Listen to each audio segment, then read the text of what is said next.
Assalamualaikum warahmatullahi wabarakatuh. Kembali lagi bersama saya David Ismail.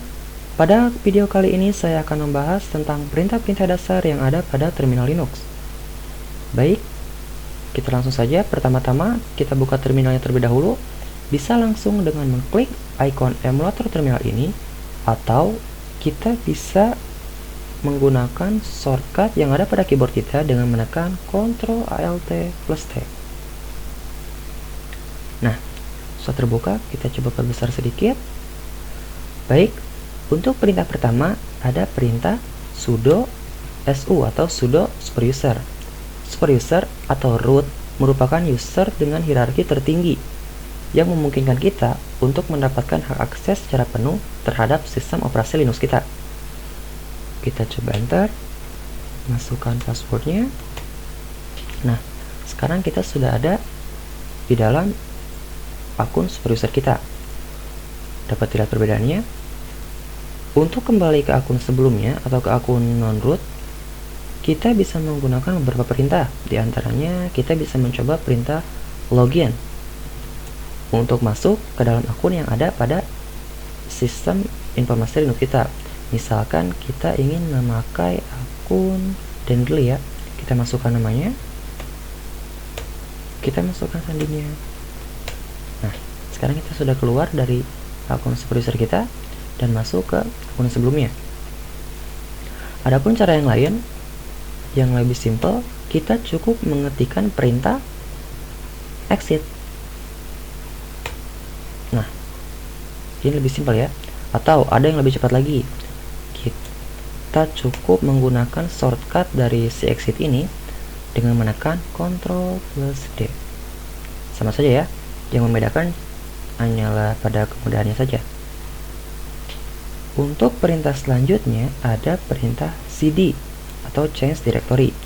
Perintah ini berfungsi untuk memindahkan kita dari suatu direktori ke direktori lain. Misalkan posisi kita saat ini ada di direktori Dendly. Ini ya, simbolnya yang bergelombang ini maksudnya sekarang kita sedang berada di direktori default dari user kita. Kita coba untuk beralih ke direktori root. Itu biasanya disimbolkan dengan slash. Nah, sekarang kita sudah ada di direktori root. Perintah selanjutnya ada perintah ls, berfungsi untuk menampilkan isi dari sebuah direktori. Kita coba ya. Nah, ini semua merupakan isi dari direktori root. Kita kembali ke direktori sebelumnya. Nah, kita coba samakan terlebih dahulu ya. Nah, sama ya. Sekarang ini ada di direktori Dendly, ini juga sama. Kita coba untuk membuat baru dengan tab mkdir atau make directory. Kita buat dengan isandis.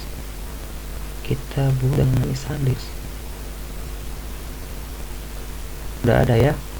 Kita buat yang lain deh, namanya misal latihan.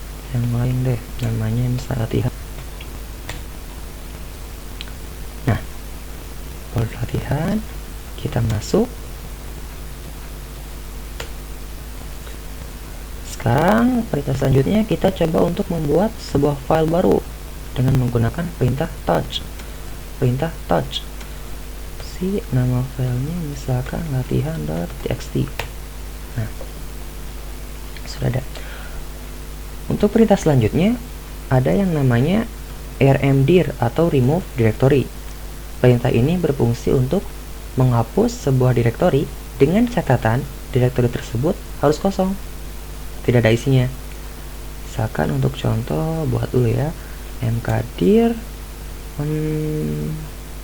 hapus misalkan ya, hapus. Kita coba hapus rmdir spasi, masukkan nama direktori yang ingin dihapus, hilang ya, sudah terhapus.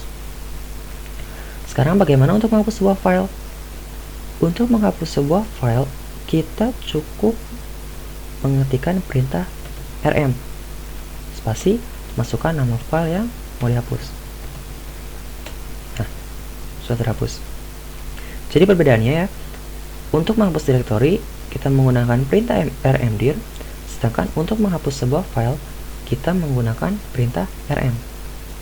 Bagaimana kalau misalkan ada kasus kayak gini? Kan rmdir tadi berfungsi untuk menghapus sebuah direktori dengan catatan direktori tersebut harus kosong. Bagaimana kalau misalkan direktori tersebut ada isinya? Misalkan ya, kita buat lagi nih filenya latihan.txt. Kita buat dua ya, latihan 1. Nah, kita kembali ke direktori sebelumnya, bisa dengan langsung memasukkan alamatnya seperti ini, atau kita bisa menggunakan perintah cd spasi double titik titik titik. Ini artinya kita akan berpindah dari direktori saat ini menuju satu direktori ke belakang. Kita coba. Nah, sama ya. Kita coba lihat sini latihan. Nah, kita coba hapus ya. Sebentar, ini keluar dulu. Nah, kita coba rmdir spasi masukkan nama direktori yang ingin dihapus. Kita enter. Nah, di sini ada pesan error. Karena tadi itu perintah rmdir memang dikhususkan untuk menghapus sebuah direktori, namun dengan catatan direktori tersebut harus kosong. Sedangkan di sini kondisinya direktori latihan ini tidak kosong, ada isinya tadi ya, ada file 2. Nah, sekarang bagaimana cara kita menghapusnya? Karena kalau misalkan ya isi dari direktori tersebut cuma 1 atau 2, mungkin kita masih bisa menghapus secara manual ya. Tapi bagaimana kalau misalkan isinya puluhan atau bahkan ratusan? Tentunya itu akan sangat merepotkan.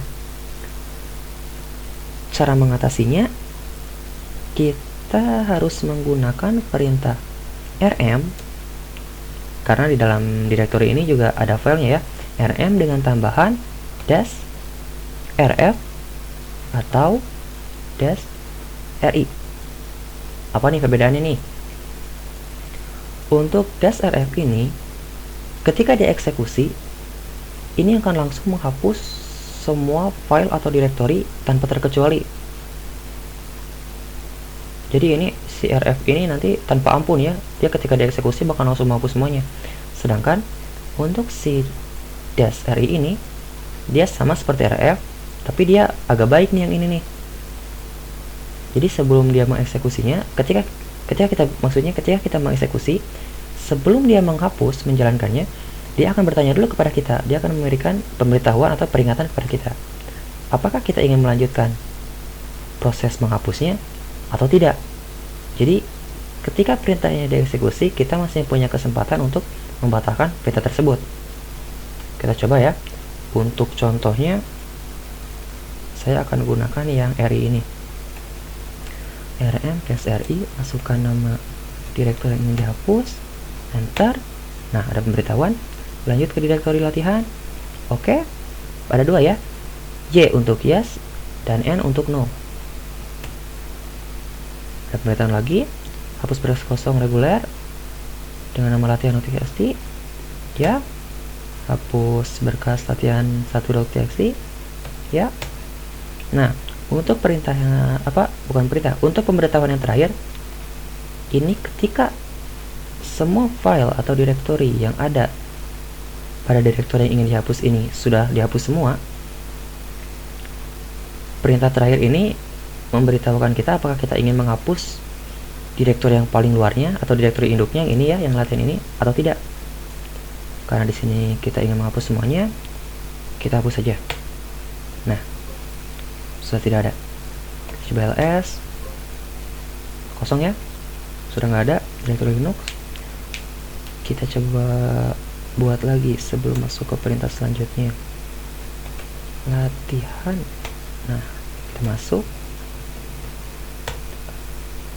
kita buat lagi touch latihan.txt.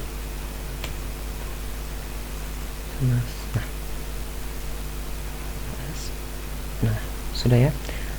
Perintah selanjutnya ada perintah cp atau copy.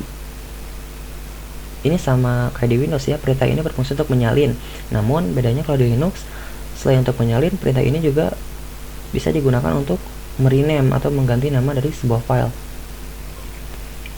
Salinannya ya. Contohnya seperti ini nih. Kita akan mengcopy misalkan file ini ya, latihan.txt.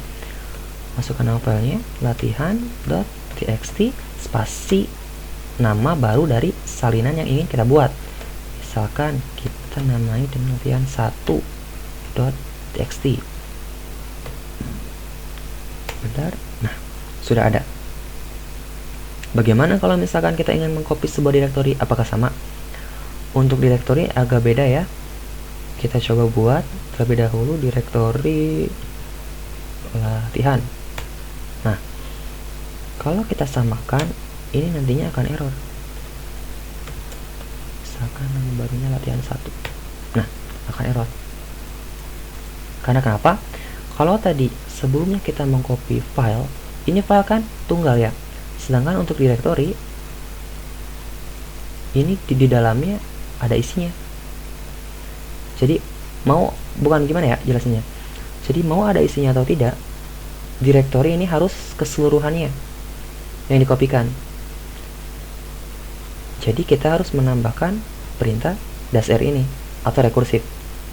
Ini akan menyalin semua isi yang ada di direktori tersebut. Kita coba cp spasi -r spasi, masukkan nama direktorinya, masukkan nama barunya. Nah, bisa. Jadi perbedaannya cuman di rekursifnya aja ya. Untuk sisanya sama. Kita coba bersihkan terlebih dahulu.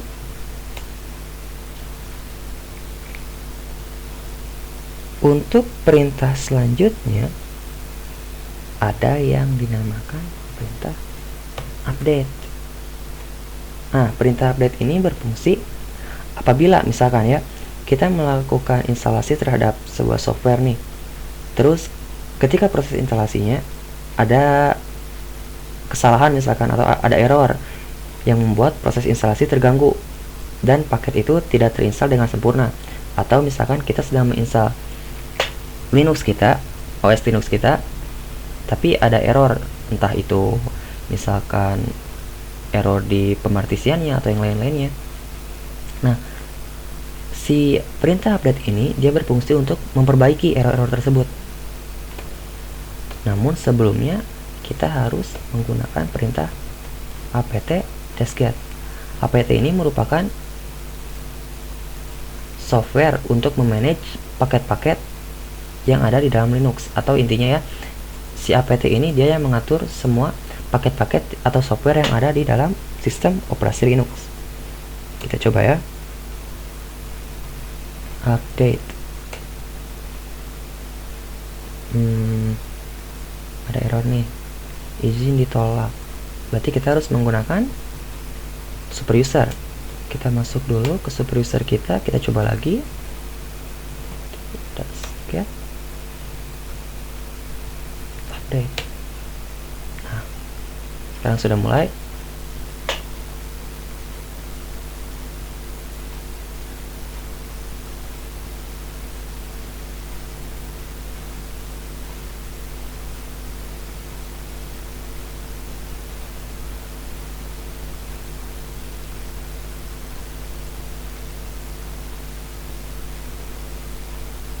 Ini sedang memperbarui ya, sedang memperbarui dari versi sebelumnya.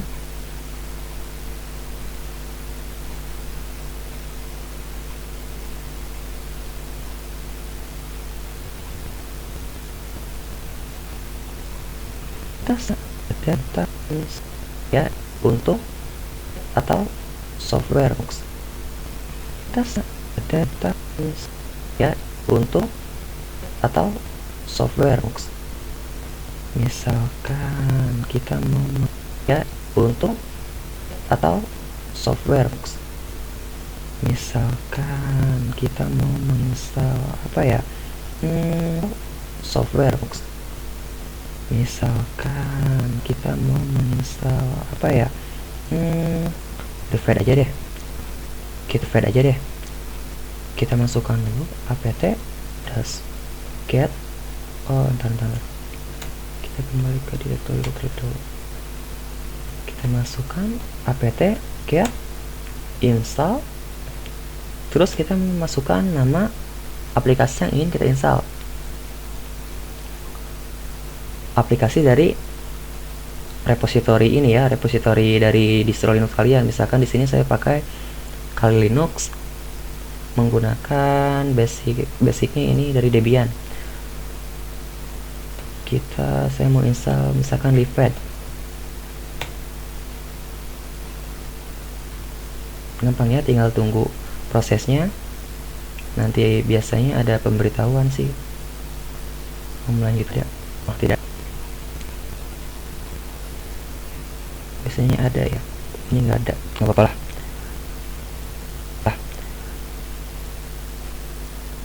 Nah, tadi install, sekarang ada perintah remove. Ini untuk uninstall ya, atau untuk menghapus software yang telah kita install. Kita coba get remove. Kita remove yang barusan ya, Livead.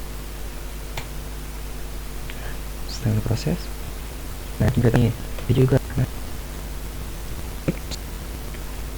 Oh iya, ini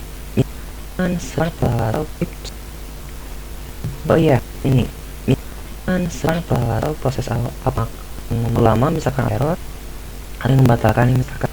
Kalau iya, ini atau proses apa lama, misalkan error, ada yang membatalkan ini misalkan. Kalian cukup atau proses apa lama, misalkan error, ada yang membatalkan ini misalkan. Kalian cukup menekan Ctrl C, ada yang membatalkan ini misalkan. Kalian cukup menekan Ctrl C pada keyboard kalian, misalkan seperti ini ya, keyboard kalian misalkan seperti ini ya. Kita coba untuk tes koneksi ping ke Google misalkan ya. Nah, ketika proses seperti ini misalkan kalian bingung nih gimana cara ngantiinnya, kalian mau memasukin perintah lain cuman kalian bingung ini gimana cara ngantiinnya, kalian jangan dulu panik terus close terminal kalian. Kalian cukup menekan Ctrl plus C pada keyboard kalian. Nah, otomatis akan berhenti. Ini fungsinya untuk menghentikan proses yang sedang dijalankan. Adapun perintah selanjutnya ada yang namanya perintah reboot ya. Ini fungsinya untuk merestart sistem operasi kita. Untuk menjalankannya kita memerlukan akses dari akun super user kita. Nah, fungsi yang terakhir ada ada perintah halt. Ini berfungsi untuk men-shutdown atau mematikan sistem operasi kita. Sama seperti yang tadi, seperti yang reboot, ini juga memerlukan akses dari akun super user kita. Mungkin sekian untuk perintah-perintah dasar yang dapat saya bahas ya, bukan bahas, ini cuman berbagi gitu ya kalian. Untuk perintah-perintah lainnya ada banyak, bisa kalian cari di internet. Ini hanya dasarnya saja, seperti misalkan tadi RM bisa dikembangkan lagi, RF atau RMRI. Banyak sebenarnya, ini hanya perintah-perintah dasar. Kalian bisa searching di internet untuk belajar lebih dalam sekaligus mempelajari pengembangan dari perintah-perintah dasar ini. Mungkin sekian dari saya. Saya David Ismail. Terima kasih. Assalamualaikum warahmatullahi wabarakatuh.